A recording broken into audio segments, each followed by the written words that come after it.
Digital transactions పెరిగిన తర్వాత ATM card వినియోగం కూడా ఈ మధ్యకాలంలో భారీగానే పెరిగింది. అయితే ఇప్పటికే ఏటీఎం కార్డు వినియోగించే వాళ్ళు, డెబిట్ కార్డు వినియోగించే వాళ్ళందరికీ కూడా చాలామందికి తెలుసు.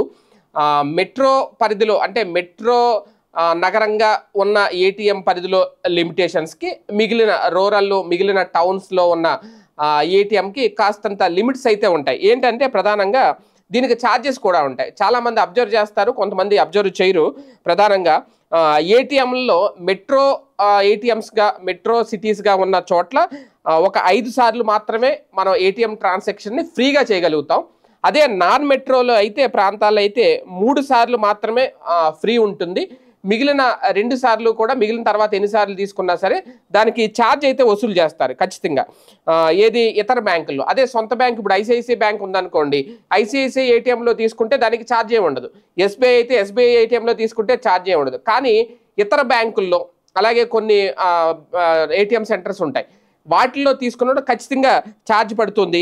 ఈ ఛార్జీలను ఇప్పుడు తాజాగా రేపు మే 1వ తేదీ నుంచి పెంచబోతున్నారు.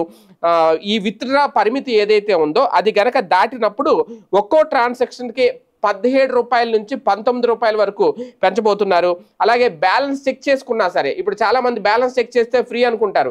కాదు, బ్యాలెన్స్ చెక్ చేసుకున్నప్పుడు కూడా ఇప్పటి వరకు 6 రూపాయల నుంచి 7 రూపాయల వరకు ఛార్జ్ వసూలు చేస్తున్నారు. అవి కూడా పెంచుతున్నారు. అంటే ఒక రకంగా ఏటీఎం కార్డు వినియోగించే వాళ్ళకి ఎక్కువగా ఉపయోగిస్తే, లేదు నెలలో మేము ఒకసారి ఉపయోగిస్తాం, లేదంటే 2 సార్లు, లేదంటే మెట్రో పరిధిలో 3 సార్లు ఉపయోగిస్తామంటే ఎలాంటి ఛార్జ్ ఉండదు. లేదు ఎక్కువగా చాలామంది ఎందుకు డబ్బులు ఉంటే ఖర్చు అయిపోతాయని 100 రూపాయలు, 200, కొంతమంది 500, ఇలా కూడా 100 కూడా వచ్చి ఏటీఎంస్ ఉన్నాయి.